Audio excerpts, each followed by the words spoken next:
Good morning, everyone, and welcome to the Board of Supervisors meeting on March 20th, 2018. Before we stand to pledge allegiance, I have a little bit of sad news to report out. The passing of our County Council, Matt Granger, last Thursday. He was a tremendously valued public servant, friend of ours, and he finally battled cancer for quite some time, and worked through it in the county. And we're going to miss him, and we want to keep our thoughts and prayers to his family during this very tough times of mourning. He was put us through some real tough times in the county. He came to us from Longpoke, and during a time when we really needed somebody of his expertise, and he did an outstanding job for us and was absolutely dedicated to San Bernardino County, and we're going to miss him. I don't know, the CEO Espinosa, would you like to say a couple of words before we move on? I can tell you that Matt was a witty in nature, very smart, very intelligent, and he was I think a cornerstone to getting us through the fiscal hemorrhaging that we were faced with during the Great Recession. And he definitely was someone that someone that I leaned to in the organization coming on board, especially being new in this role. And he was truly an asset to me and to the county and to administration. So it's with great sorrow that he's gone, and truly will be missed. And that's all I can say. Thank you, County Council. Or you? I agree. I miss Matt tremendously, and he was just such a brilliant legal mind. That he led us through some issues that he had great insight to, and he also had a great sense of humor and a wonderful personality. He was a wonderful communicator. I think that anyone that watched him in action when he actually was communicating a difficult thought saw that, and so we are going to miss him a great deal. And he also taught, I think a lot of us that knew him personally how to face, great adversity with a lot of really bravery, I think. And so I learned a lot from watching him go through this process, too. Okay, thank you. So after the pledge, if everybody could stand in silence and remembrance of Mr. Granger, I appreciate it. With that, I'll ask everyone to stand for the pledge, and led by Supervisor Munzer. Ready? Salute. I pledge allegiance to the flag of the United States of America and to the republic for which it stands, one nation, under God, indivisible, with liberty and justice for all.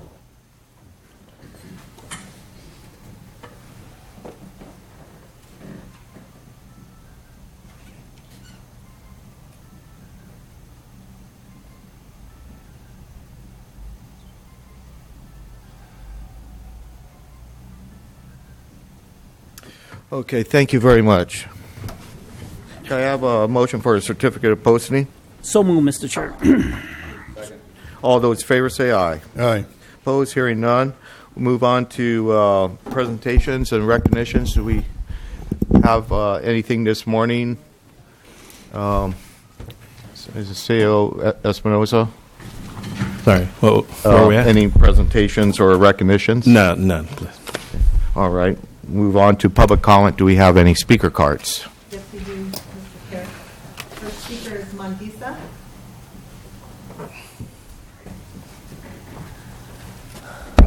Good morning. I just wanted to come and give you an update about the event that I alluded to last meeting. It will be on March the 26th at the San Juan Bautista Carl Luck Memorial Library.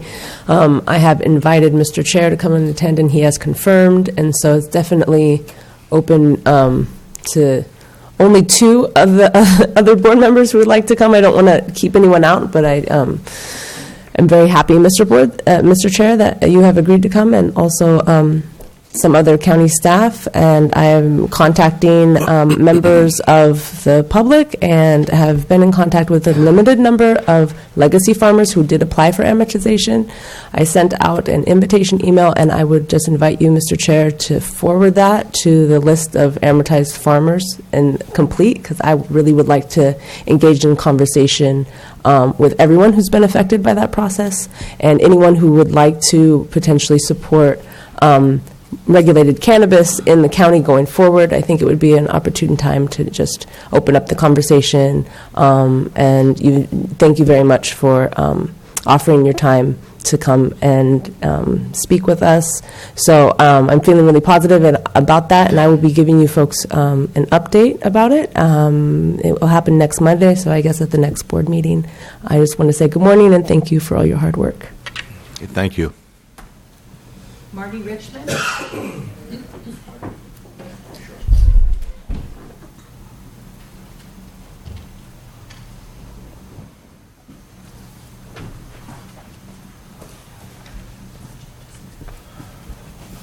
Good morning, Marty Richmond from Hollister. Good morning.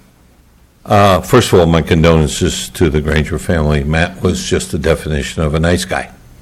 Put it in one little sentence. So now on to business. I would hope, we have a political problem, and I would hope that the county and city would get together and work on this, on a political answer. And that is, last night there was the sanitary sewer presentation, a sanitary sewer plan, master plan. It was an excellent presentation at the city. And even the person doing the presentation keeps saying it's a regional plan. That the sewer plant in Hollister is a regional plant. I know it's a regional plant. You know it's a regional plant. The city council knows it's a regional plant. For some reason, we can't quite get LAFCO to understand that it's a regional plant. Now, I understand they're working on solving it by doing a sphere of influence moving. But it is ridiculous for the city of Hollister to be thinking about annexing stuff on the other side of Union Road just because they provide sewer service to it. And LAFCO doesn't want, they want to follow the little letter of law saying, oh, the line stops here, you can't do this.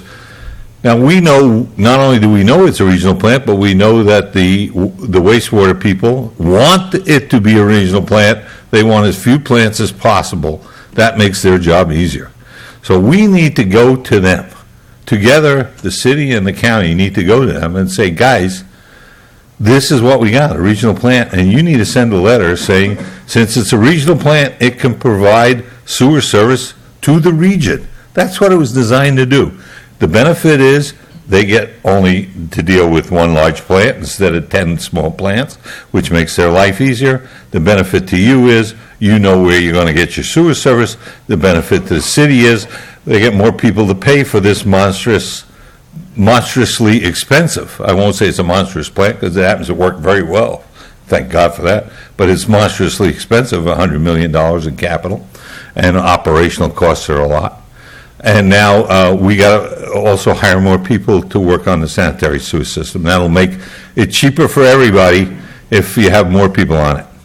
So I would hope that you could find the time to get with the city, sit down and write a letter or call them up at the region and say, you got to solve this problem and you got to send a letter to LAFCO saying, quit it.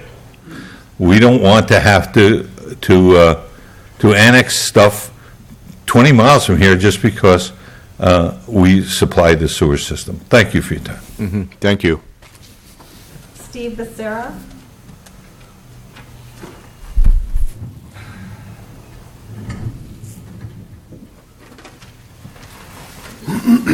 Good morning. Good morning. Well, first, I'd like to talk to you a little bit about these recent measures that were placed for the June ballot. On May 6th, as you know, you folks met here and decided to put a number of measures on the ballot in June. And those measures were submitted to the election department on Friday the 9th in the afternoon. And I guess the issue is, I just don't understand how in the world someone would be able to submit a argument in favor or against a measure that was submitted on Friday when you only have 5 calendar days to submit the argument one way or the other. And in fact, according to the election department and the paperwork filed, the timeline for submitting an argument was on the 13th at 5 p.m. And as you know, on the 13th at 9 a.m. in the morning, you folks had your final arguments about and discussions about the measure. So I guess I just wanted to bring that to your attention, that there may have been people out there that wanted to submit arguments pro and con, but I just don't see how they would have time in 2 business days. So, it's mainly I wanted to talk to you about your Measure C and the tax for commercial marijuana cultivation and other related businesses that may or may not occur in this county. So I've heard, some comments by the board talking about that if Measure C passes, that the community has buy-in for commercial marijuana cultivation. It's not really about that. The tax, we all want tax on marijuana commercial cultivation and other businesses because we want them who are involved in that business to pay for it, and we obviously want to make some income, or you should want to make some income. But it has zero to do with that. So here's some breaking news. Prop 64 passed in California, and just like Mr. Medina said the other day in the meeting, the majority of that information leading up to Prop 64 was about personal consumption. But also Prop 64 talks about commercial marijuana businesses of all types. And your measure deals with not just cultivation, but the taxation deals with dispensaries, manufacturing, and I get it. I get why. But I think we're putting the cart before the horse. You're going to ask the people of this county to vote on a measure, on a tax, on an ordinance that we don't even know about. And it would be beneficial for both people who live here and the people that are going to be involved in the business to know exactly what that looks like. Is it open grow? Is it hoop house grow like the amortization disaster we had in this county? Or is it hard-sided indoor cultivation with odor control? I haven't seen the ordinance. The last ordinance I saw was last year on medical marijuana. So I would encourage you to please put together the ordinance before the vote so we could all know what it looks like. Thank you. Okay, thank you very much. I have no other speakers. Okay, anyone else would like to address the board? Seeing none, I'll close public comment and move on to department head announcements. Thank you, Mr. Chair. Yes, we have an announcement out of our OES EMS department. We have Kevin O'Neill, our OES manager, here to give you a quick update.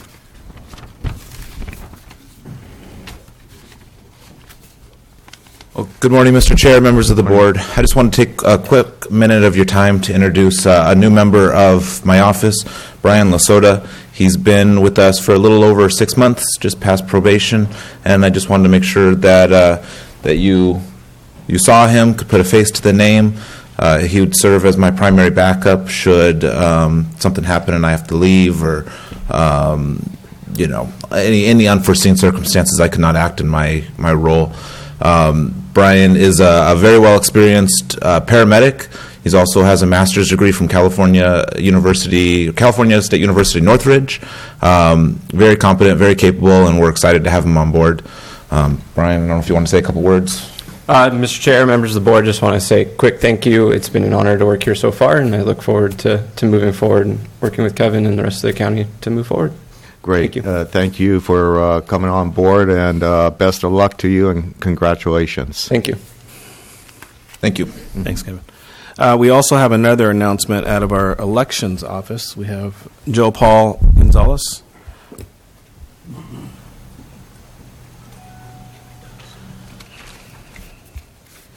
Good morning, Chair. Good morning. Board of Supervisors. This morning before you as a register of voters, I wanted to inform you that my staff has been working diligently in putting together a local voter guide. which is the same as a sample ballot. And this year, as a result of having new voting equipment from Dominion Systems, we are incorporating that new equipment and having a new sample ballot style, which will include what we're calling internally a convertible ballot, basically changing what we have traditionally known as the sample ballot into a ballot that can be used for voting, so that it's a kind of effort to help increase voter participation. And it's strange that all these years the authority to be able to do that has been in election code, but yet there isn't a single county that does it. So we're going to be the first county to embark on that that new avenue of increasing voter participation. So we'll be seeing that. The board will be seeing that next week. I mean, at the next board meeting, and it'll be a short presentation. It's looking very good. I think you'll be very pleased with it. Great, thank you. Thank you.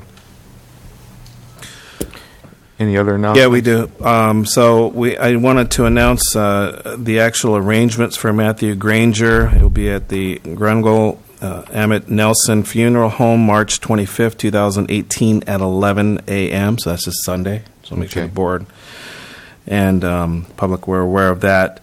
Also, as a reminder to the board, this Thursday, March 22nd, 6 p.m., board chambers, we're going to be reviewing the pickup, the RFP, and the garbage pickup at the local residents within the community of our county, and discussing the RFP and the results that we received with that. So make sure the board was present and aware of that. And I believe that's all the announcements that I have. Thank you, Mr. Chair. Thank you. Move on to board announcements. I'll start with Supervisor Medina. Nothing, sir. Okay. Supervisor De La Cruz. Nothing, Mr. Chair. Okay. Supervisor Reyes. Supervisor Munzer. Thank you, Mr. Chair. I have a couple items. The Monterey Bay Community Power Policy Board met the other week, and among the many things we were discussing was how the Community Advisory Council would look, how many members would be on it, and those decisions were made, and the Monterey Bay Power Community is now accepting applications to qualify individuals to serve on this Citizen Advisory Council. The application is on their website under jobs, or anyone interested can contact me through this office. Also, Mr. Chair, I would like to explore the idea of reinstating a growth management ordinance for the county. With the growth in the city and the growth in the county, it has put a strain on our roads and our infrastructures, and this issue, I feel, needs to be revisited. So if I can request that this be agendized and at a future meeting, and we look at this issue again, and establishing some limit to the growth in the county. Okay. Thank you, Mr. Chair. Very good, thank you. Can we place that item on the agenda at some later on this in April, or first? I would, May? probably, maybe the last meeting in April. I'll have to work with staff on that, but let's just shoot for that. Okay. And if not, All we'll right. come back to the board and let you know, and it'll be early May. Yeah, so we could have, Yeah. somewhat of a logical discussion on the issue and see what direction we'll go in. Mr. Chair, Supervisor De La Cruz. thank you. Just real quick, Supervisor Munzer, you mentioned City, Hollister, and the county, or just? Well, no. Our growth management will only affect the unincorporated area. Perfect, thank you. But I'm just saying there's a definite strain on our infrastructure and our roads because of the building going on in both. But let me ask the question. I was going to hold back on that question. So I think it'll probably be wise to invite somebody from the City Hollister, because even whatever we do on the incorporated will have an effect in City Hollister. So can you send an invitation out to someone in City Hall, Ray? Sounds like a Mr. Chair? yeah, Supervisor Rivas. So maybe what the best thing to do, even before inviting someone from City Hall, is let's have a discussion with us first to see what direction we want to move. I mean, whether this is necessary or not. I mean, I have a lot of questions, about our current county growth rate, and whatnot. I mean, those are, I think, internal discussions we have to have first. And then if we decide to move in a certain direction, then maybe we can bring in the city and whatnot. Thank you, Mr. Chair. Yeah, that makes probably a lot more sense. And in the following meeting, I think Supervisor De La Cruz certainly wants to take into account the effects that would have on Hollister as well, and we should include them in the discussion. But I think that would probably be a more logical approach to Yeah, Mr. Chair, just say that. see if because- that's what we want to do. Mr. Chair, just to conclude it, I know it's not on the agenda, but I just bring it in as a LAFCO member, what would be the effects, boundaries, and I know that Marty was talking about a regional sewer system, yet we're about to embark on doing something that's unincorporated in the county, and that's why, Mr. Chair. Okay, thank you. I have one item to report out. I attended a rural county representatives of California meeting last Wednesday. It was somewhat interesting in the fact that we, as that committee, received a report from CalPERS Funding and Sustainability from the stakeholder strategy manager, David Teichertz.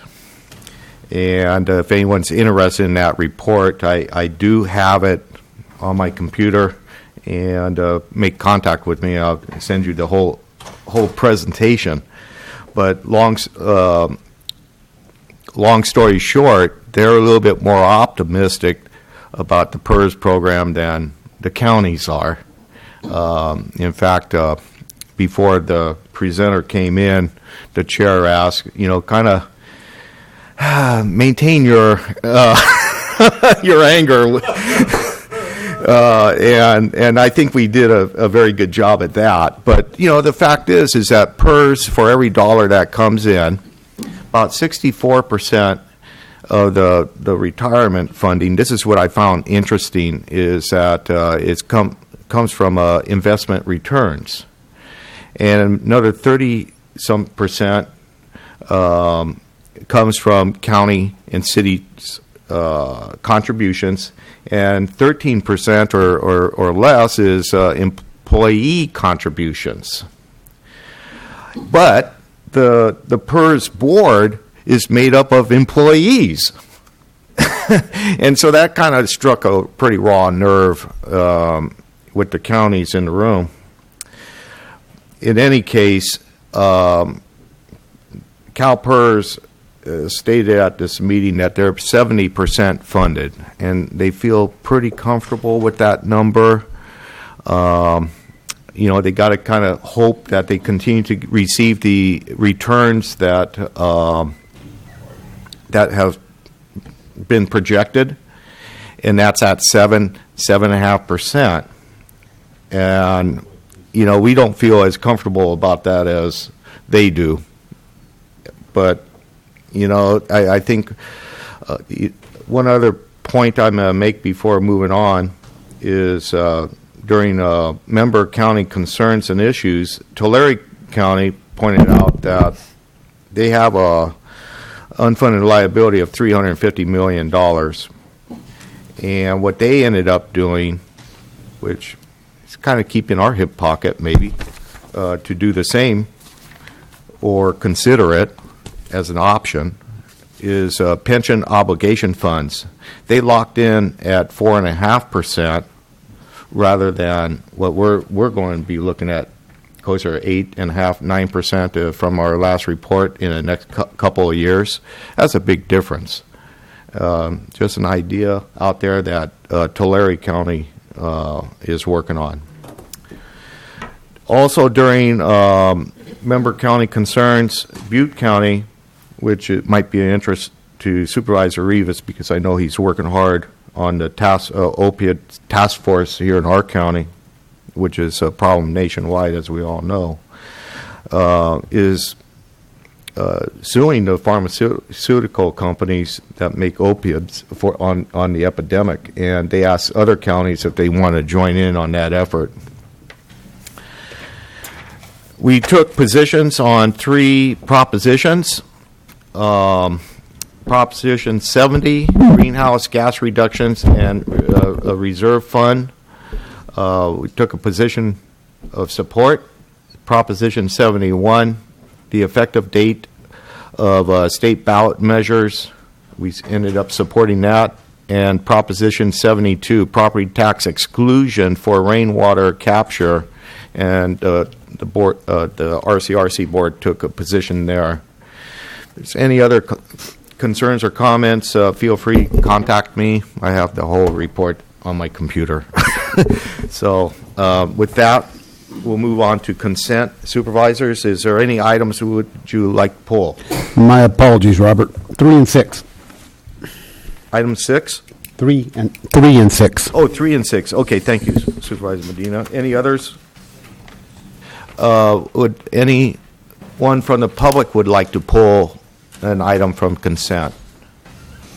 Seeing none, I'll entertain a motion to approve the consent agenda. So moved, Mr. Chair. Second. And that's without the 3 and 6. All those in favor, say aye. Aye. Opposed, hearing none. We'll move on to item 3. Supervisor Medina. Ms. Janet, could you stand, please? Well, I just want to take this time to recognize this young lady here. She started her career with the county in 1994. She worked with the clerk's office from 94 to 97, then went to the legal office from 98 to 2006. She came back to the clerk's office from 2007 to 2018, and as of last week or week prior, she was promoted to the clerk of the board. This just goes to show that we do look at hiring and promoting from within. It's extremely important to us. We have a valuable employee that we were able to retain, and I'm extremely proud to have her as our clerk of the board. Very well said, Supervisor Medina. I'm happy you pulled that item and had those words, because Janet really deserves that, and we really appreciate coming in every day for her. CEO Espinosa. I was just going to reiterate and comment. She has been working extremely hard. She's been wearing 2 hats since coming on board as a clerk of the board, and she's been staying late, and it's been her and I at many times in the evening time here, and so I just appreciate her staying late all those evenings for the other meetings that she's been handling at night. So thank you. Thank you. Supervisor De La Cruz. Thank you. Janet, you know what this means. You need to contact Denise home and ask her for ingredients on how to make those great chocolate fudge treats that she gave us during Christmas time. Okay. Only Jaime. Welcome aboard. Thank you. Any other comments from the board? Seeing none, any comments from the public? Seeing none, I'll entertain a motion. I make a motion to authorize the appointment of Janet Subslager as the clerk of the board of the supervisors at step D, retroactively effective February 25th, 2018. Benefits are those provided to all other members and confidential management. Second, Mr. Chair. All those in favor say aye. Aye. Opposed, hearing none. Thank you.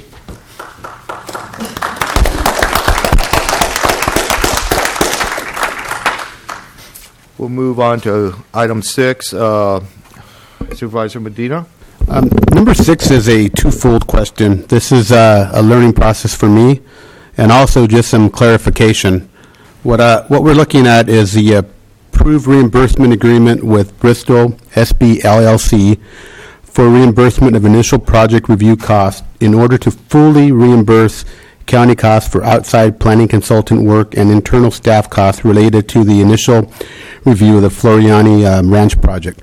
I have a couple questions here. One of them is dealing with, are we putting the cart before the horse on this one? What I see is we have a staff at the planning department that we're undermanned. I agree with the reimbursement. That's great, but we can't make up time. And what I'm wondering is if this project, I believe it's an ag, so we would have to, and I know if this is long-term, but we'd have to change it from ag to mixed use or residential. Would it be wise for us, and there's other counties that do this, and I can name the counties, I believe it's Merced. Sorry about that. Merced does something similar to this in city of Buenaventura in Ventura County. Would it be wise to look at the project before we actually go in an agreement with anyone and then decide whether we would like to proceed further? Because I'm just worried about, number one, how much staff time will be occupied. And that's the biggest thing, is because we're having a hard time taking care of our own without this project that may come to fruition or not. Right. Thank you, Mr. Chair. First of all, before we start, I'd like to reiterate everything that was said about Janet, because I know before I got here and since I've been here, she's been bailing our department out and helping with clerking the Planning Commission and some other meetings, which is why she's been here late at night, because all of our committees are late at night. So just briefly to answer your question, Supervisor Medina, so this reimbursement, this is something a little bit new that we're doing in this county. This is actually doing what you're talking about and working with the applicants up front before they submit a full application, so that we can work with them on formalizing their application and identifying any potential issues that are going to come up. They get to meet with all of the land use divisions and get input on any potential roadblocks, whether or not it's a viable project, all of that kind of stuff. And this is a mechanism to recoup our costs for doing that work, because in the past we would do that kind of work for applicants, and then if they didn't apply, that was time wasted with no reimbursement. So this would reimburse us for doing that initial work to work with them on the viability of their project. Either way, if they want to go forward with it and they want to go to hearing, we have to do that. We have an obligation to do that.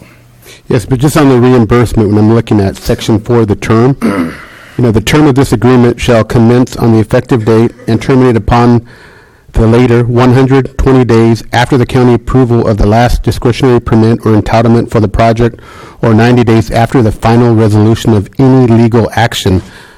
This is referring to if the project was approved and permits were issued. I think we need to segregate that and just have this only for the infancy stage to look at it. I mean, I think once again, when I look at the contract, it has about a development, has everything out there.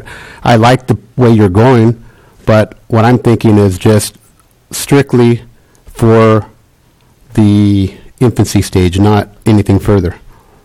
I wanted to call the board's attention to Section 5, though, because I did look at that issue as well. Okay. And to see whether or not the board would be comfortable with the 30-day termination clause, that if you did take this project to the board for an early review, for example, like some counties do, to kind of give it a preliminary view, I mean, there is the provision that we could terminate the agreement if they decide to withdraw the project, or if the county, there is that provision if we wanted to end end this agreement, that there is the termination clause. Right. More than likely, we would be coming back with a new reimbursement agreement if they do apply and do move forward, because a project of this magnitude, I mean, this is $10,000 and $10,000 increments. Yeah. The EIR process alone is going to be in the hundreds of thousands of dollars. And we've discussed that with them, that if this becomes a full project, that this agreement will have to be modified to reflect some additional terms as well. And is that written in this agreement?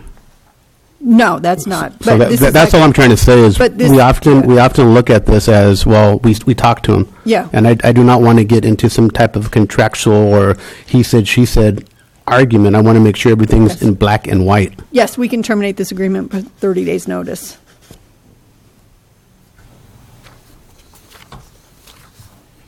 Mr. Chair, I got a question. Well, Supervisor Medina, are you done with your Give my questions time for to, me? Jaime. Okay, Supervisor Dale Cruz. Thank you, Mr. Chair. John, I just have a little concern about this particular project, and I'll get straight to the point. During the general plan process to approve it, we had a heavy discussion. In fact, I think it was about a week or two of meetings that we had about the plant out there, the chemical plant that was out there, and the rights that who had what, and the buffers. And I'm just concerned that we're about to circumvent that buffer element that has in the general plan. And I don't want to move forward with this today. I just don't feel comfortable with this. I think that this needs to go back to the Planning Commission, for starters. I think that the fact that buffer needs to be addressed before you even come to us. I don't want you to come to the Board of Supervisors and say, hey, guys, we work with them. This is what's going to happen. This is what we're planning to do. We have a reimbursement agreement in place. Let's move forward. I'm not ready at that stage today, and I'm not going to be at it for the next couple months. It has to go back to the Planning Commission, and the buffer zone needs to be addressed, because in the future, I don't want 10,000 residents coming to the Board of Supervisors complaining about the potential danger that the chemical plant will have next to that project. I'd rather deal with one applicant, and that's the chemical plant out there, come to the Board of Supervisors complaining about what's the surrounding versus 1,000 residents coming to our community. 1,000 future residents will be coming to our Board of Supervisors complaining about that operation out there. And so today I am not ready to support this, and in fact I don't think I can support it. I think you need to go back and do some more work and figure out how you're going to address that buffer zone, and how you're going to go back to the Planning Commission and discuss that issue.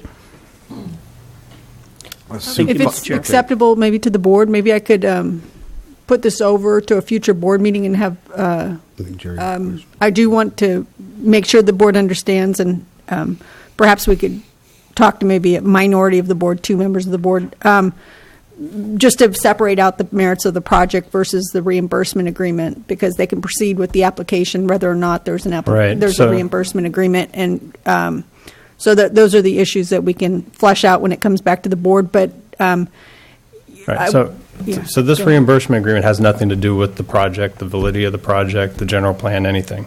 This is reimbursement of staff time to process the application.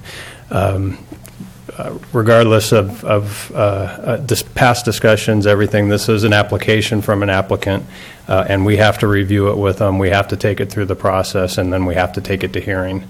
This allows us to recoup our costs for that. Otherwise, because everything that you're talking about is the process. That's the process that we have to go through. This enables us to recoup our costs for it. They want to reimburse us our costs for that. So if we don't move forward with the reimbursement agreement, I still have to do that work. My staff still has to do that work. I just have no mechanism for recouping our costs for that.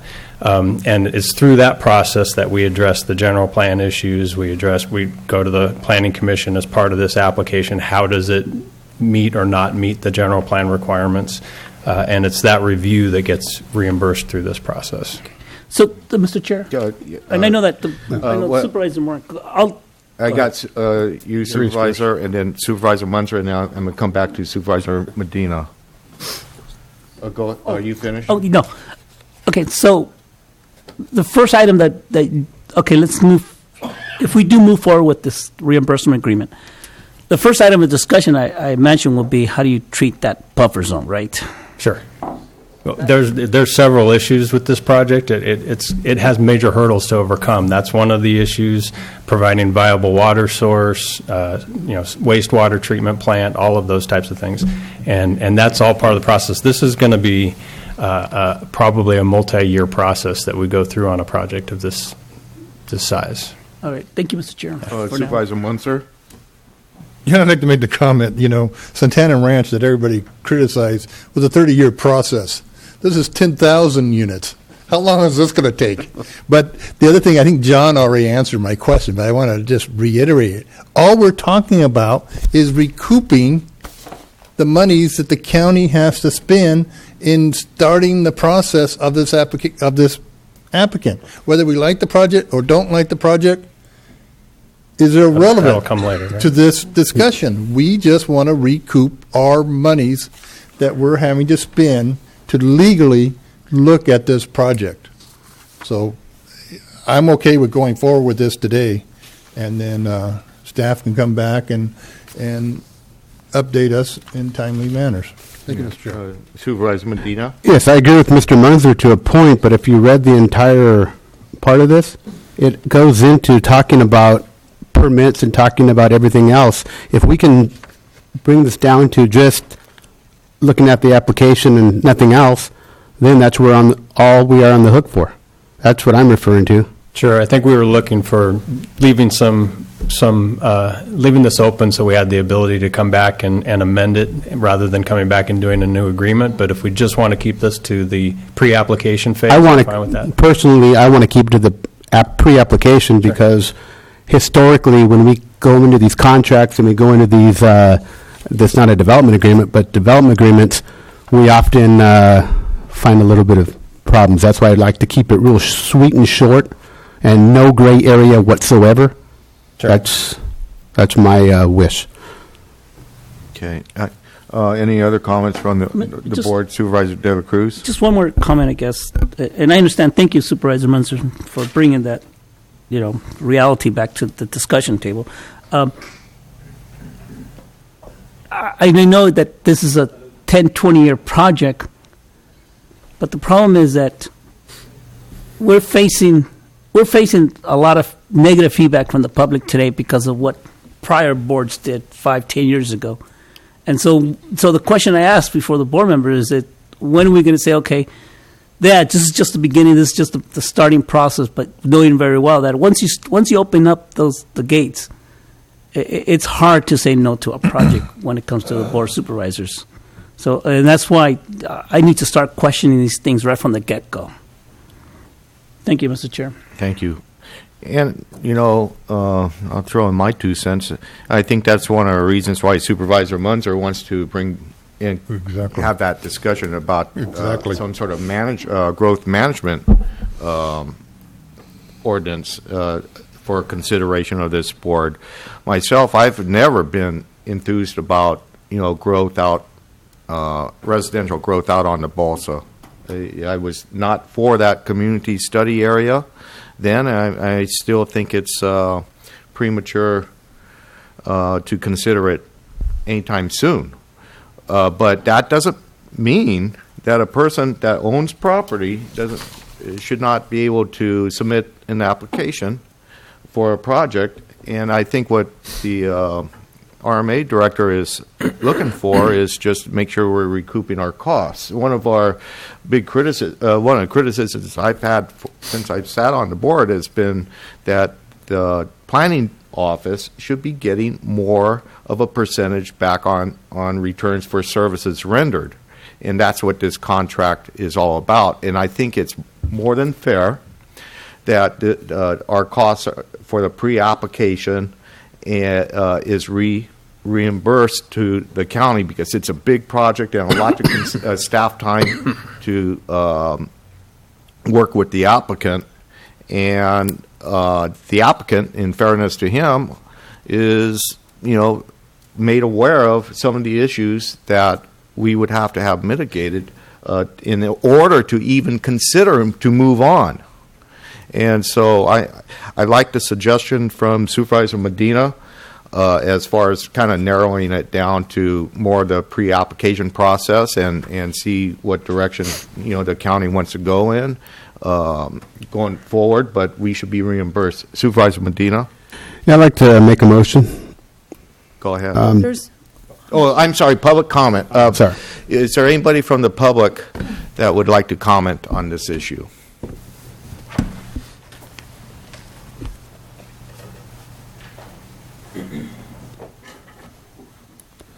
Yes, thank you, sir. My name is Jennifer Hernandez. I am a lawyer representing the Floriani Ranch family. I'm actually not here for this item. I'm here to talk about one of your other agenda items, which is the an investment strategy that's really about mitigation land identification. But I just wanted to reinforce the statement that the county council made, which is the applicant's understanding is this gets us started.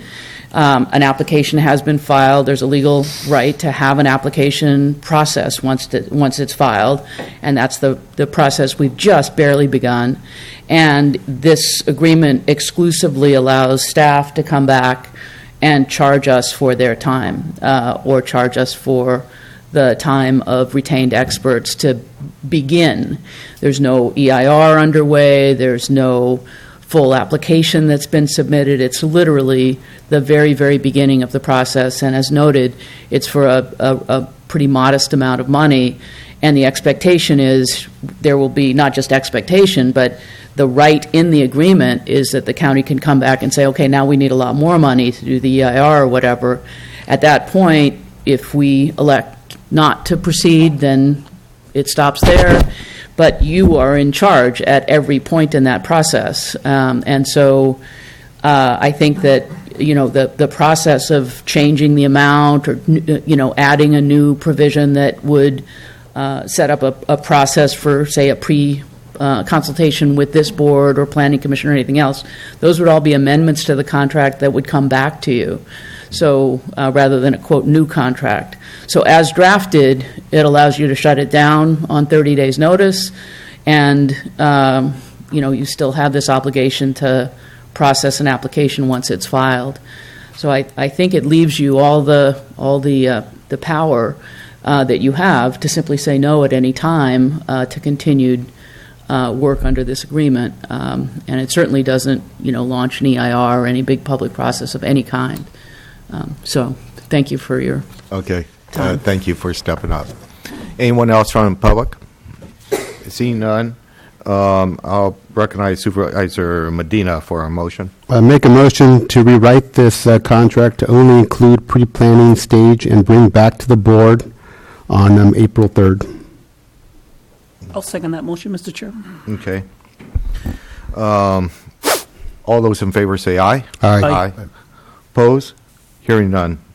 So we'll just bring this back with it being identified just for the pre-application process. Okay. Thank you. We'll move on to regular agenda. Item 12, CAO Espinoza. Thank you, Mr. Chair. This item actually was directed by your board. I believe it was Supervisor Munzer had requested an update regarding PB2, Panoche Valley Solar Project, and where we stand concerning the PB2's work that they've done in relation to the actual DA agreement and the amendment. So Barbara Thompson's been kind of the lead employee in our county working with PB2, and so she's been able to take this particular item on. So she's got a presentation for your board, a PowerPoint. Thank you. This is going to be a very brief overview of the requirements under the amended DA agreement.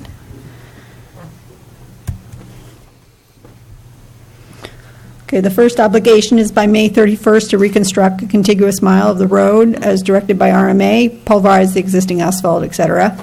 I spoke with Eric Chernus yesterday. They're planning to submit the necessary documents by March 31st, and they're still planning to be completed by the deadline of May 31st. So they indicate that they believe that they're on target for that obligation.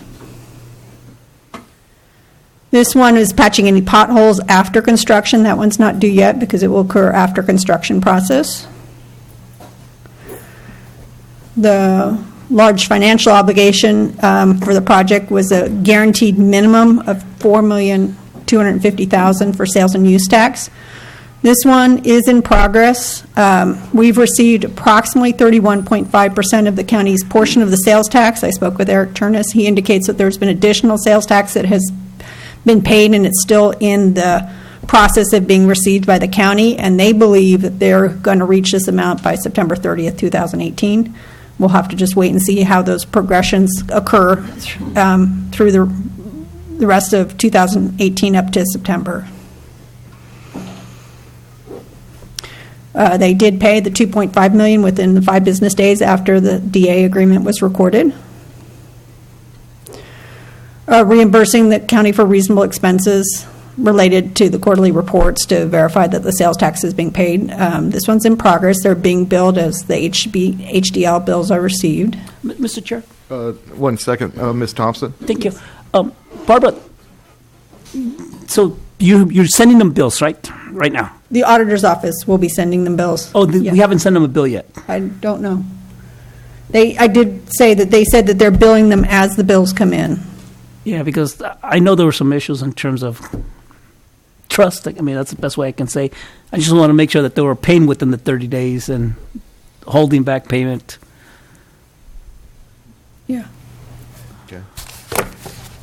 Thank you, Mr. Chair.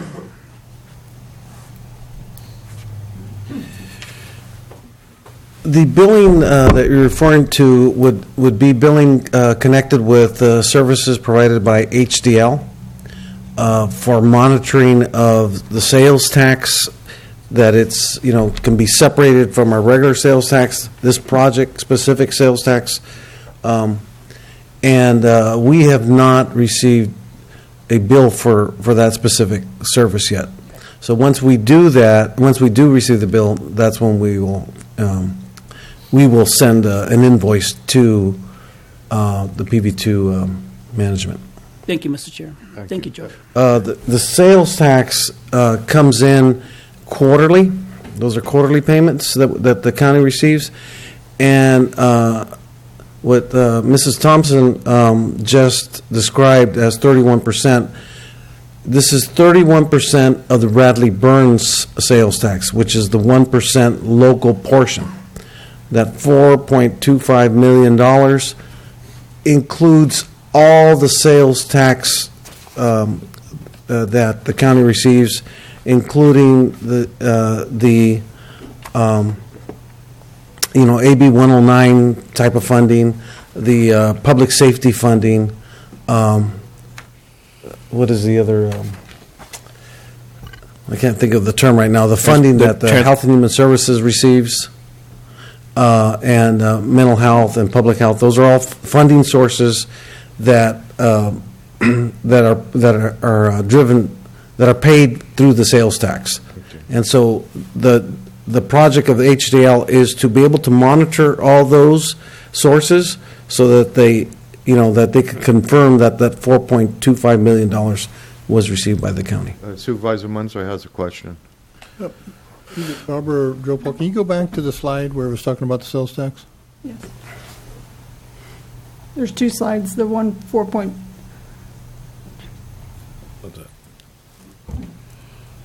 Okay, so the 4.25, that is what PV, and it should be PVS, not PV2. That's what they owe us, or that's just the lump sum of what we're getting from the Franchise Tax Board? That goes to both the county's general fund and also these other entities such as public safety, That's health just- and human services. That's just a lump sum.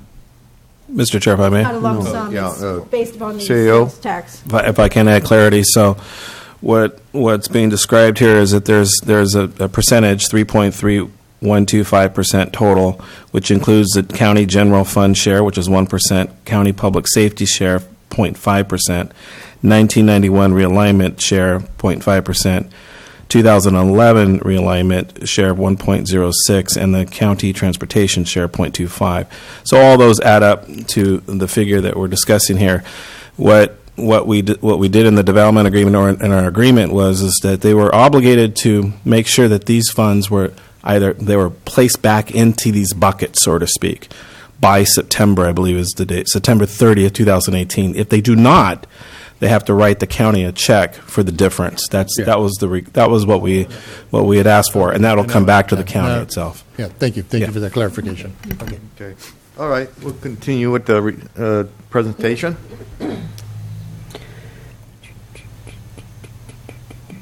They did pay the $50,000, which was, in the original DA agreement, it was for solar energy projects, and then in the amended DA agreement, it indicates that it can be used for solar energy or other uses determined by the county. There was a $15,000 that was not obligated under the DA that was in association with the vacation. I think it was Vasquez Creek Road that they did pay with the $50,000. They had a payment in lieu of taxes that set out in the agreement for the construction years and then 20 years after that. They did pay the first payment August 31st, 2017, which was $100,000. And the next payment's not due until August 31st, 2018. That increases to $200,000. The obligation to pay into the decommission fund hasn't started yet because the construction of the phase is still progressing. And then as far as the DA, they also have obligations to pay development impact fees, and I don't have a summary of those. And And they're also obligated under the reimbursement agreement to pay for costs such as monitoring and reviews of the project after it's constructed. And we currently have a contract with Aspen for monitoring. If the board recalls, it went to the board a couple weeks ago to be extended for an extended monitoring period. I think that's just a high-level overview, and we could update the board later in the year if that's, about how they progress on the payments. Supervisor Munzer? Yeah, personally, I would appreciate periodical updates. Okay. Okay, thank you. Supervisor Medina? Yeah, I'm sorry, you might have to go backwards. On the one-time payment, the was it 2.5? Yes. I'd just like to recognize Supervisor Munzer and Supervisor Bertello. I know they really negotiated for that 2.5, and appreciate all your hard work and your, would say endless frustration, because it was frustrating during those negotiations, but thank you very much for bringing home $2.5 million. I appreciate it.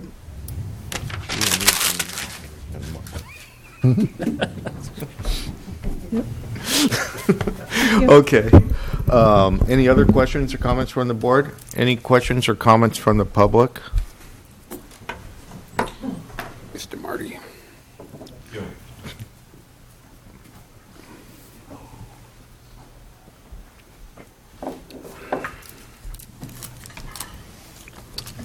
I owe you. I'll get it to you. Marty Richmond, good morning. So you do get, I do want to give you credit for eventually wringing their neck, okay, so to speak, to use a very, very rough term, and getting a substantial amount of funding. I also want to criticize you because what it showed is we did, first of all, we were party to an agreement, and we didn't keep track of whether or not anybody was following the agreement. And we're going to do this again if we don't learn our lesson, number one.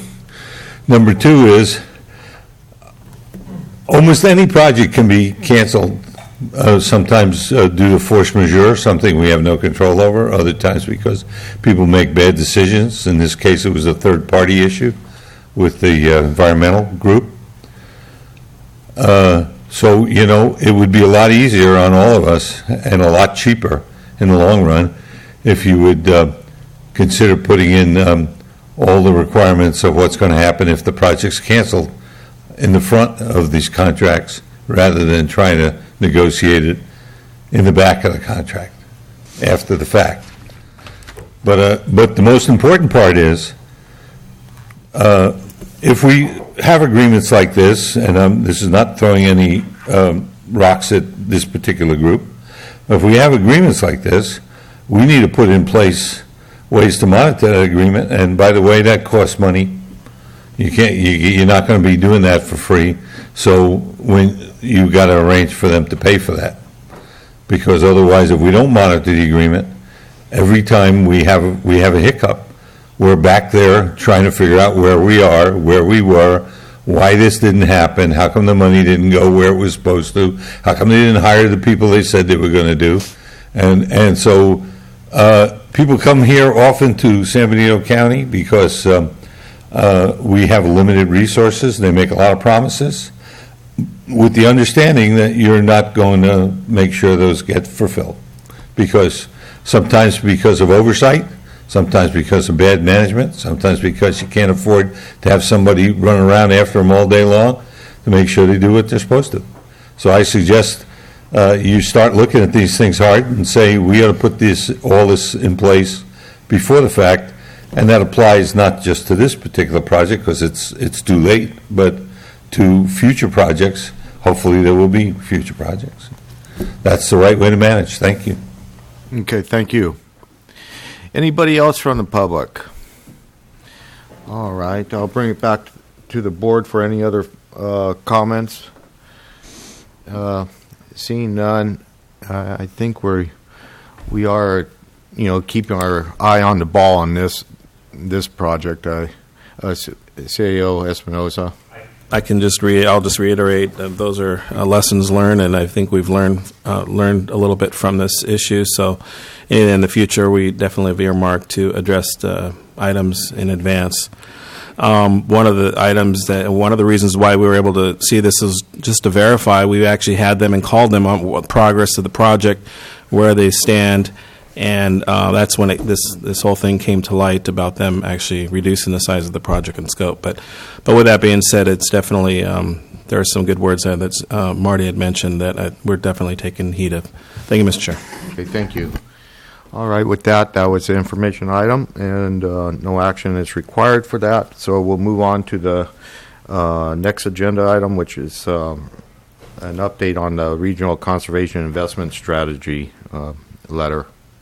Okay, the board received a full update at the last meeting. On page 306, there's a one-page, it's just a short letter that I prepared to reflect the board's comments at the last meeting.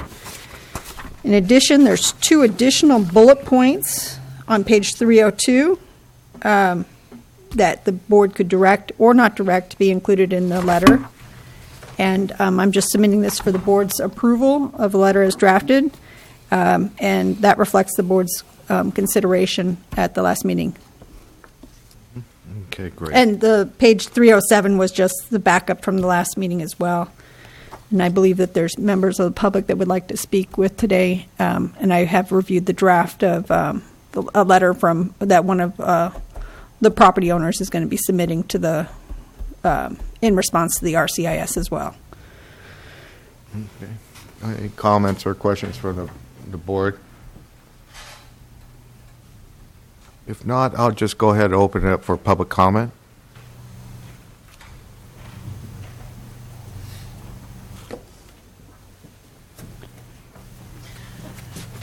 Thank you again. Jennifer Hernandez, representing the Floriani Ranch team. So the regional investment strategy briefing that you received last session was all about, I think, the intended purpose of this program, which was to help identify good mitigation land in advance so that people doing capital projects, infrastructure projects, can budget for acquisition, can identify the lands when they become available, a sort of orderly and less fraught process to get permits from resource agencies for key infrastructure and renewable energy projects. And we completely support that goal. And that's what the legislature directed the department to do, the Department of Fish and Wildlife. Unfortunately, as administered, this program has, I think, strayed quite a bit farther away from that intended goal. The outcome of this process, if it works appropriately, is that land will be placed in permanent conservation easements. So conservation easements are permanent land use decisions. Once land is acquired as mitigation land under a conservation easement, no uses, even infrastructure uses, are allowed unless the easement provides for them or it's modified, and it's quite complicated to modify it, and there are federal as well as state tax issues. So the outcome of this process is to put land into permanent conservation easements, which would permanently take it off the roll for infrastructure development or economic development. And this is permanent. This is not subject to review by this or any other board as structured. So with that framework, the participants in the process as it was developed in the legislature understood that the teams working on these would prioritize potentially eligible mitigation lands, that they would look at agricultural areas, at open space areas, at grazed areas, and they would say, well, which of those areas have the highest habitat value? Let's target those. Instead, as the team administering the program, which is privately funded and privately run, have implemented it in the 2 places they've proceeded so far, Los Angeles and now Santa Clara County. The targets of conservation have coincided with development areas or infrastructure areas in county general plans. So I just want to say that once more because it was kind of stunning. For the first of these experiences, which was in Los Angeles County, in an area called Antelope Valley, a huge area of the county, where just 3 areas, I'm sorry. Yeah. If you could wrap up in a few seconds, I know you. Okay. I apologize. I didn't realize I had a time limit. This whole program was then in Los Angeles aimed at the 3 areas that the County of Los Angeles reserved for urban uses, subject to future study, just like your new community study areas. And the intent, and in fact then use of this process, was by litigants against the county seeking to block development in county general plan approved areas.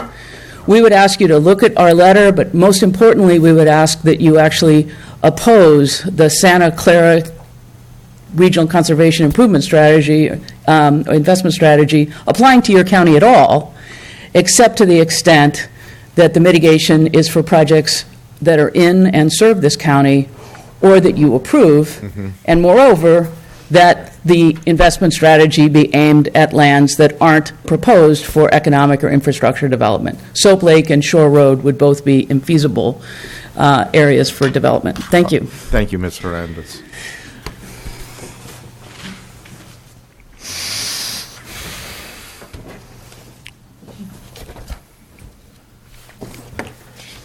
Mr. Chair, Scott Fuller, San Juan Oaks Golf Club. Let me say that this does not affect San Juan Oaks Golf Club at all.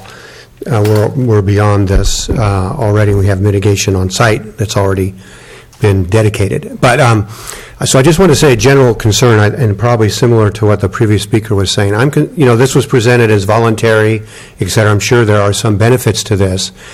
My concern is, I think what happens with these is a project. Let's say projects come forward for approval in the county.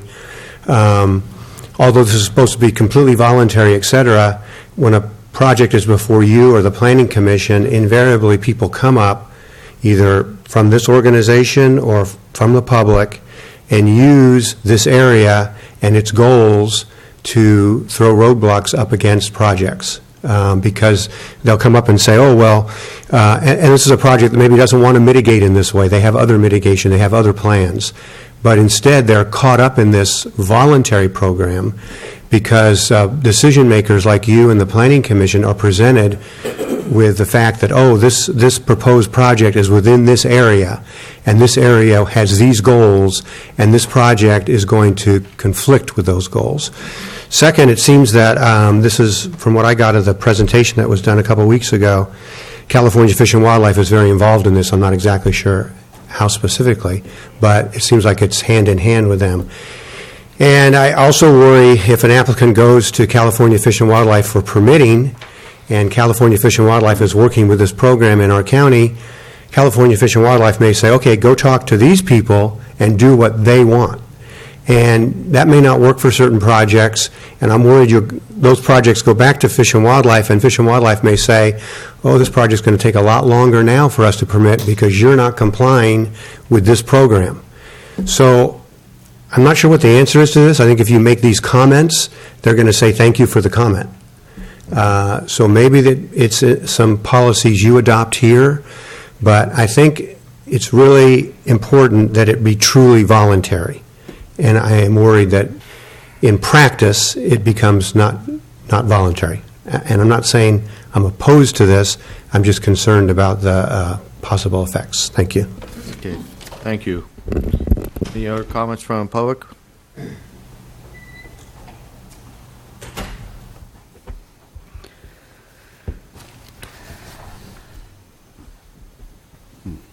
Marty Richmond from Hollister. Just to remind you, I did speak on this issue. I don't know if you remember when it came up last time. And I believe I have not discussed this issue with anyone. This is totally my own, so I'll have to take the blame for my own ideas. I haven't discussed it in any way, shape, or form other than what I said publicly here. And I believe this is very, very apropos time to discuss this because we talked about the Pinocchio Valley project and Fish and Wildlife. I'm shocked to learn that some of these organizations have goals other than what they state. It really shocks me. You have to look behind the curtain, as they say. We've seen how it worked out with Fish and Wildlife with Benito Valley. They had another agenda, and they were on a side. They were not neutral as required by the law. They were not doing the regulations as required by the law. The Fish and Wildlife basically said, we're on the side, in this case, of the environmental people who did the suing, even though they were not local, even though they were an enormous minority. Under the law, they had the right to come down here from San Francisco and say, we don't want the solar project in Benito Valley. And not only did they take that solar project away, but all the talk about the Monterey Bay solar project is a waste of time now, because that whole area where the transmission line runs through is basically off the map, right? It's all now in perpetuity, hung up forever. That's what you're going to get. If you let Fish and Wildlife get into this thing, they are anything but neutral as required by the law. They are not neutral. They have an agenda, and their agenda is run by the people in the environmental groups. Now, the environmental groups are entitled to a fair hearing like everybody else. But people who oppose these restrictions are also entitled to a fair hearing, and they're not going to get one at Fish and Wildlife. So this has nothing to do with any project or any space, because I have no interest in any particular space. I take every project as it comes up, and unlike some folks, I have no problem saying no when I don't like something, okay? Because I don't have any political problems, people beating on me. But I wouldn't trust Fish and Wildlife to make that decision. That's just me. Thank you. Thank you. Any other comments from the public? If not, I'm going to bring it back to the board for discussion on this letter. I know I have a few things, but Supervisor Medina. Well, initially I met with RCIS, and it was interesting because they were speaking more of fast-tracking developments, more of being a aid, helping out. But the more research I've done, and I did look at the Antelope Valley down in LA, to me now it restricts what we can do with our most valuable asset, which is our land. So whenever you have restrictions, there's always a red flag. Most likely, all these entities, and there's more than one entity involved, they're out for themselves, and they don't always have our best interest. So when I'm thinking of that, I look at the restrictions that we have, and when there's more than one entity or several entities involved, that brings more gray area. So appreciate the time to speak. Okay. Any other comments, Supervisor Rivas? Yeah, maybe council could answer this question, Barbara, or, maybe not. So obviously a big part of this legislation, RCIS, as it states in the board report, is designed as a voluntary tool. And so by including this portion of San Benito County in the study area, the RCIS could facilitate future mitigation credit agreements. So that could really stands out to me. And so if we were to utilize this tool, what is that process? Do we know?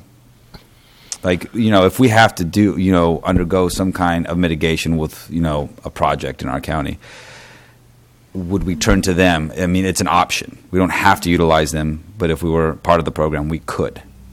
Yeah, I don't know the specifics on that, actually, about how you would enter into an agreement, whether it would be with Department of Fish and Wildlife. Do you know that? Yeah. Yes, so there's no role for the County Board of Supervisors or the county government in that mitigation agreement construct. It can be solely between, say, Caltrans and the landowner, plus the parties to the agreement or to this program, which are the Santa Clara Open Space Authority and the California Department of Fish and Wildlife. I think that maybe Supervisor Rivas was asking if the county wanted to enter into it on our behalf, then it would be us as a party entering into an agreement with presumably a landowner to mitigate our own projects. Doesn't necessarily have to. We don't have to Right. utilize the RCIS. If you were to propose to use this tool, you're exactly right.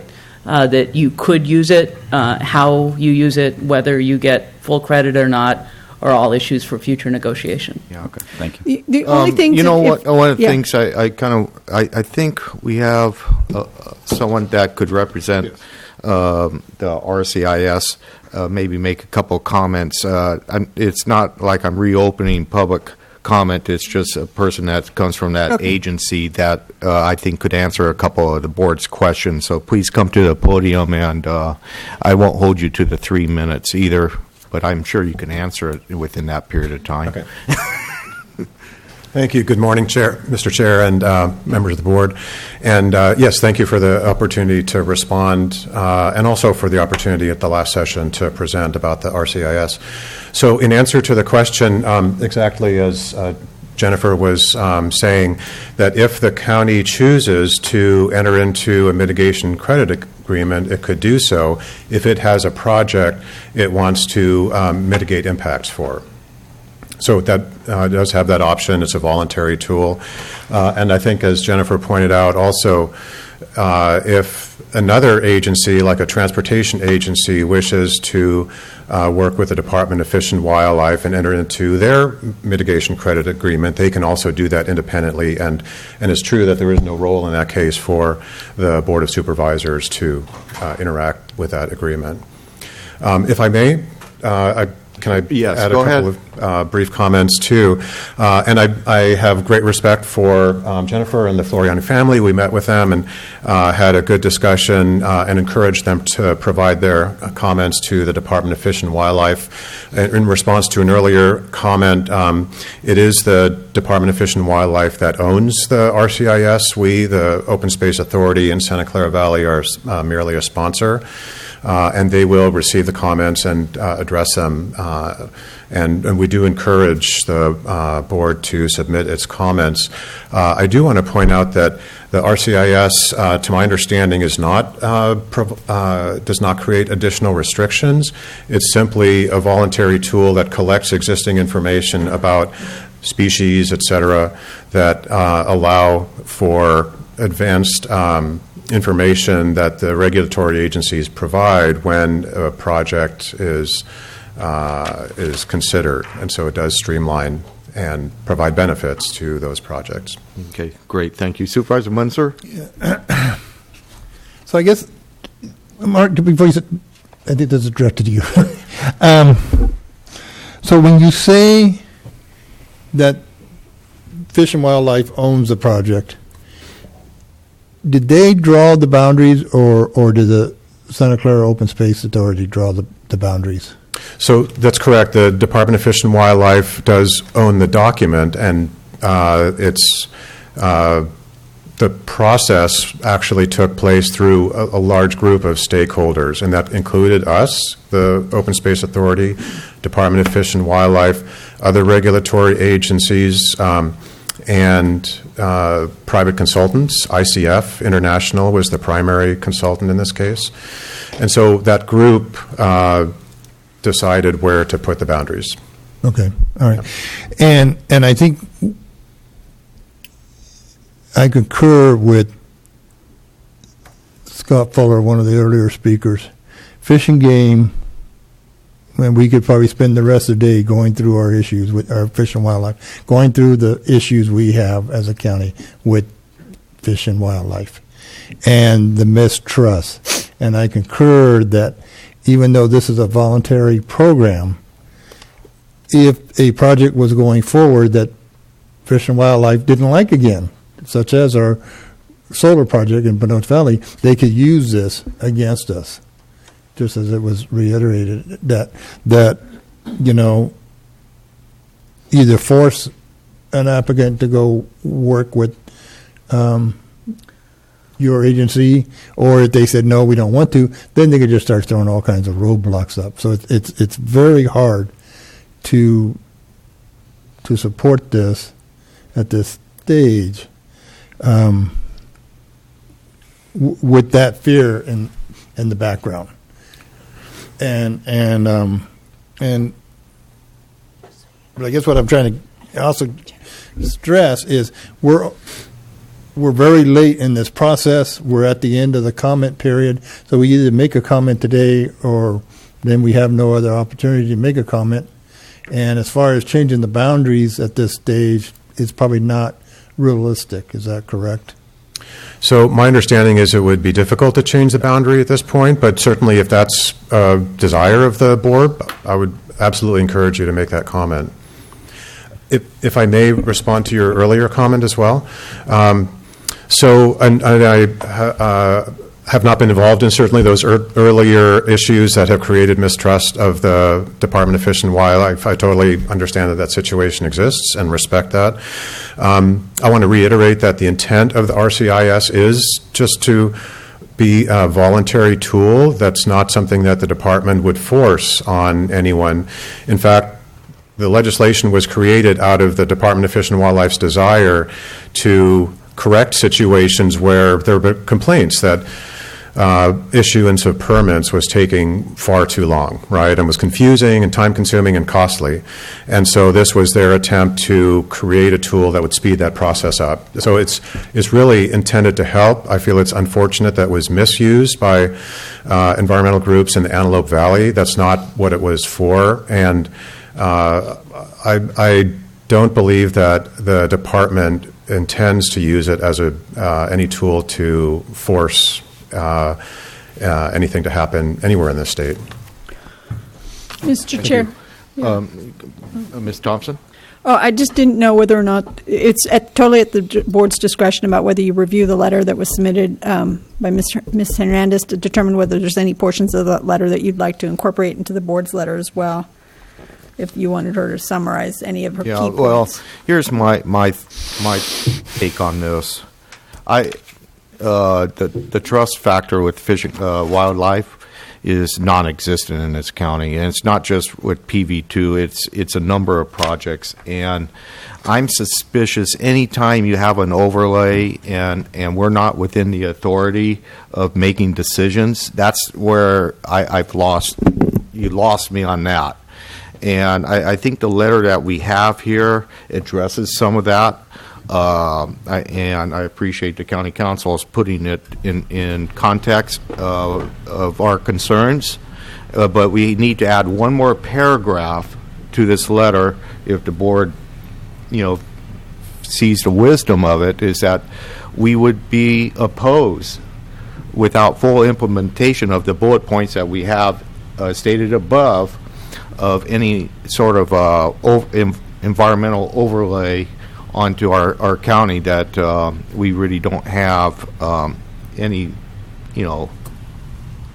discretion over as far as mitigation lands, because I just see this happening in the future, that it's Santa Clara is a come down here and use our lands for mitigation for projects up in another county and through the discretion of Fish and Wildlife, and I don't trust them. And in fact, I'll go as far as saying I don't like them as far as the agency. And until that changes, I'm really against this, and I think the county should fight any sort of overlay because it's already in existence. We have the Palro Water Authority that has pretty much preserved that whole area in North County as a flood zone, and this is just kind of sneaky. I don't trust it whatsoever, and I'm not, no offense to the Santa Clara Open Space Authority. I think you guys are just trying to administer a fish and game program, but I want no part of it. Supervisor Medina? Is there any additional comments from anyone else? Could I like to make a motion? Supervisor Medina? I mean, De La Cruz, then. Thank you, Mr. Chair, and I'm sorry, Supervisor Medina, to delay your motion, but not at all. I feel 100% the same as our chairperson, Chairman Anthony. I don't trust Fish and Wildlife. All the years of relationship that Supervisor Patel and myself been here, 13, 14 years as supervisors, nothing good has come out of that department in behalf of San Benito County. And for them to shove this boundary down to San Benito County, it's just hard for me to accept this. And I think if we can find a way to say, put push that boundary line all the way up to Santa Clara County, not in Samuel County, I would prefer to make that type of motion. But this is a federal, state issue, and one of those things, again, Department, Wildlife, Fish and Wildlife is no friend of San Benito County. Supervisor Rivas? Yeah, so I'm not ready to write this off entirely, and so I think that it's important to submit our comments, and I think it's important to continue to have this discussion. I think if this is a tool that our county government can utilize, then we should have that option to utilize it in the future, whether it's by this board or future boards. I don't, yes, we have our issues with the Fish and Wildlife, but certainly, I think it'd be irresponsible to, not see what comes of this. So. Yeah. Okay, thank you. Thank you, Mr. Chair. Supervisor Munzer. I think I concur with Supervisor Rivas. I don't trust Fish and Wildlife. But also, look how long we've been struggling to find conservation land, or mitigation land, I'm sorry, for the something small as the John Smith Road realignment. So, will this be a tool that we can use for that? I don't know. I haven't had that conversation with anybody. But I think we need to draft this letter of our comments, our concerns, and then still be engaged with the Santa Clara, I'm sorry, I went brain dead. Open Space Authority. Open Space, thank you. Open Space Authority. And make sure that this is not used against us to the best of our ability. Thank you, Mr. Chair. Thank you. I think, basically, I like the letter, except I think it needs one more paragraph saying that, we have, either reservations of this going forward or oppose it going forward unless we have some sort of authority in land use decisions that I think are constitutionally ours to begin with. So I'm looking for a motion from someone to... I'm going to make a motion just to walk away, to not approve the letter and walk away from the idea. I have a motion. Do I have a second? I'll second it, but I just want to ask questions about it, Mr. Chairman. Okay. What's your question? What do you mean by walk away, Supervisor Medina? Don't become involved in this whatsoever, because even if we do add all these restrictions or requests like you're speaking of, Anthony, which are great, we're not going to have the power. So we're better off. Sometimes more words on documents are more confusing. There's more gray area again, and then it's better just to walk away and say we're not interested. Okay. All right. Thank you. Thank you. Supervisor Munzer? Under the question, also, I'd like to just point out that by walking away doesn't mean we're stopping the project. It can continue on with or without us being at the table, and I think we need to be at the table. I agree with that. Yeah, I agree. Okay. Any other questions? I have a motion and a second. All those in favor say aye. Aye. Oppose? No. No. Okay. I would like to suggest adding another conclusion paragraph in this letter stating that the concerns that are stated above by the county, if somehow you could wordsmith it, if they're not addressed in some form or fashion, we have deep reservations of mitigation lands and the boundaries being extended into our county at the time. Supervisor Rivas, you're probably a wordsmith. Hey, is there a time constraint on when this needs to be? There is. It's the 22nd of this month. Okay. So I guess the motion would be, was it option one, just to move forward with comments, which have been provided, so I guess it's just creating additional comments, Barbara, I think is what Supervisor... Yeah. Right. So it'd be, the motion could be delegate authority to the chair to finalize that additional paragraph and authorize the chair to sign. That's fine. So something about the concern stated above, the county needs believes need to be addressed, or the county has reservations, deep reservations about the RCIS boundaries being extended into San Benito County. But we could wordsmith it better.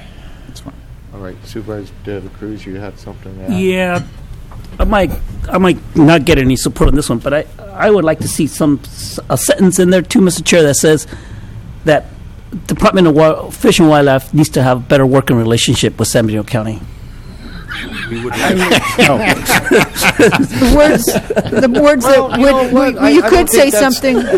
In all seriousness, a lot of people laugh, but I'm with you on that. We desire to have a working relationship with the Department of Fish and Wildlife for future considerations for projects. I agree with that. What about saying that the county believes that they did not meaningfully consult with the county during the development of this, the RCIS, as they should have?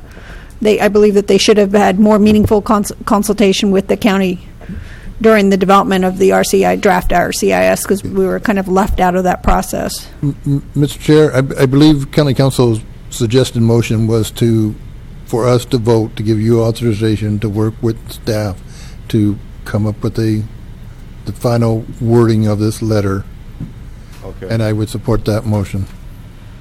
Okay, I have a motion. I'll second it. Second. All those in favor say aye. Aye. Opposed? Hearing none. No. Before we move on to I hope the high school superintendent doesn't mind if we take a 10-minute break. So.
working feverishly on this, and they are nearly complete. We are predicting to come back at your next board meeting, so not too long from now, on April 3rd, to adopt the plans and specs and authorize us to go to bid on the road project. If that were to happen, the bids would be due on April 25th with a tentative bid award date of May 8th, at the May 8th meeting. That works. It's a little tight, but it works well with the school's timeline, as Mr. Tenenbaum will speak to next. Again, under that schedule, construction would start in late May. And due to a tight bid climate, we don't want to have too tight of a construction period allowed. So we're thinking 120 days, which is 4 months. They can certainly finish faster if they want, but we're finding in some other jurisdictions that having a little bit more looseness in the completion time is getting more bids because it's able to fit in with the contractor's schedules and things like that a little bit better. So we're still exploring some of the details on that, but that's what we're looking at.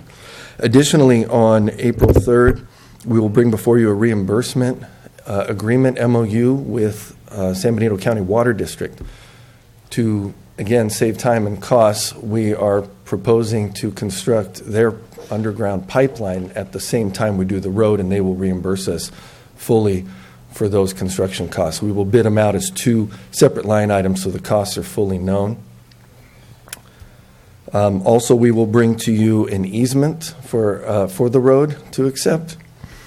And let's see. So those are all the items that we'll bring back on April 3rd. One other issue we need to start thinking about. I don't think we need to deal with it just yet, but the naming of this road. Obviously, we haven't built a whole lot of new roads in a while, and so our naming convention could probably be looked at again and maybe discussed. So we don't anticipate there ever being too many addresses on this road. Maybe just the regional park itself, but still we need to call it something. So something to start thinking about, and we'll bring back some ideas.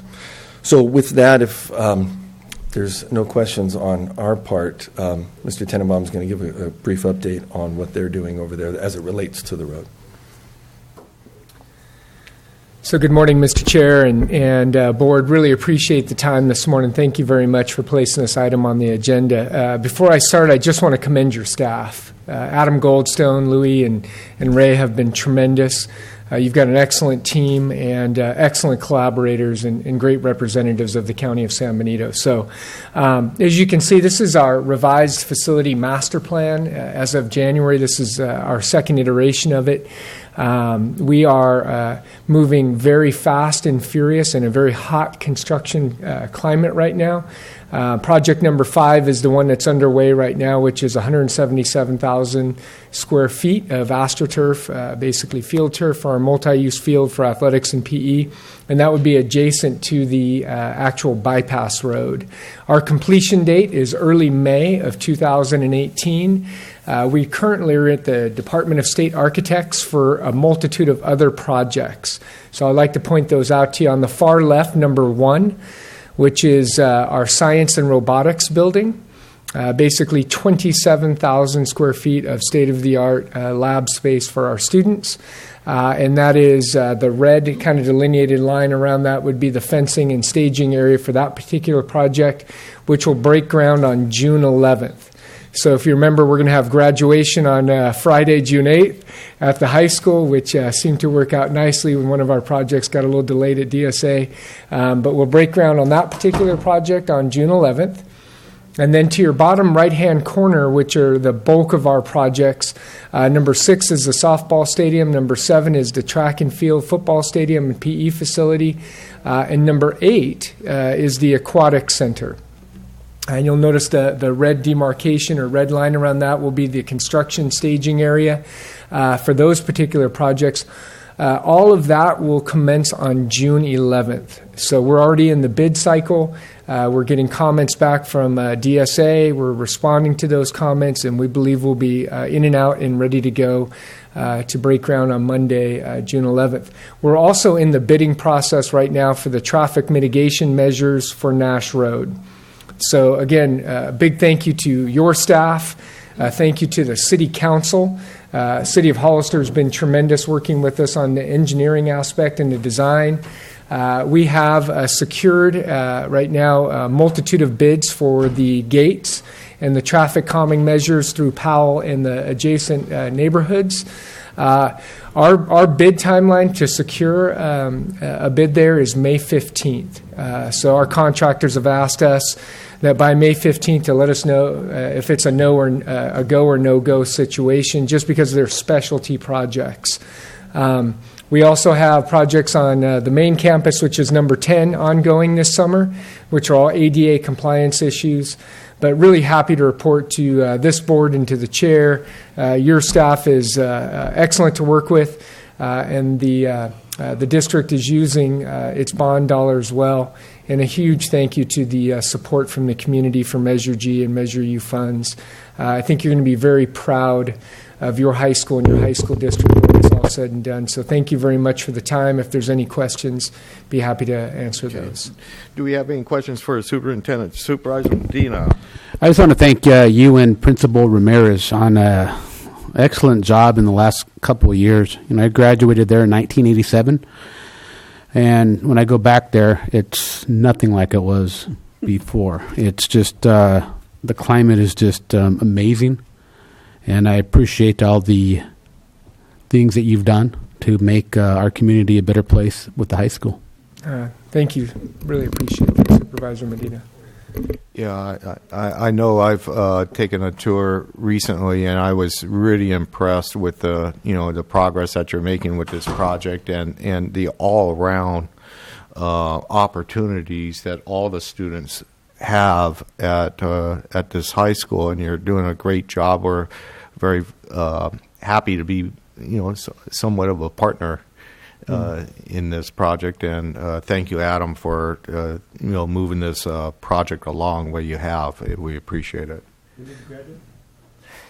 I didn't graduate here at San Benito, Yeah. but I wish I did now. Yeah. Maybe I'll go back to high school. I would like to extend an opportunity, and I'll be sending out formal invitations to the board and Mr. Chair.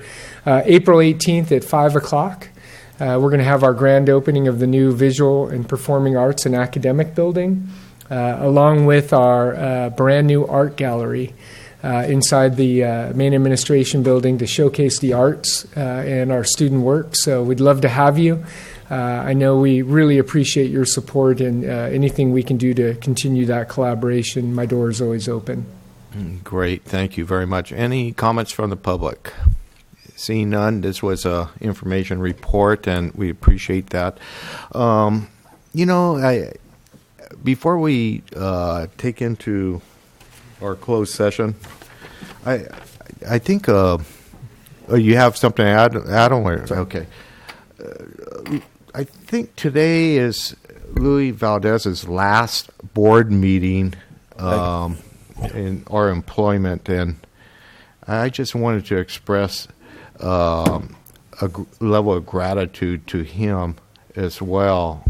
He's moving on to Napa County, and he started out as a clerk of the board and kind of moved up to management analyst, and has been part of a lot of big projects for the county, as well as us working with other agencies as well. And we certainly have a gratitude for his dedication and time that he put working for our county, and wish him certainly the best of luck at his new job, and hopefully he has a great, bright future going forward. With that, I'll ask County Council to report on our closed session. Number 15, closed session, conference with legal counsel, existing litigation, subdivisions A and D1 of 54956.9, name of case, Hollister School District versus County of San Benito, Superior Court of California, County of San Benito, case number CU 17-00085.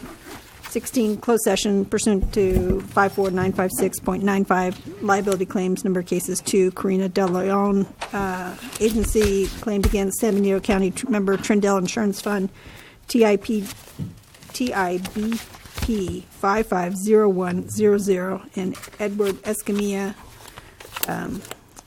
claim number TIBT 600027.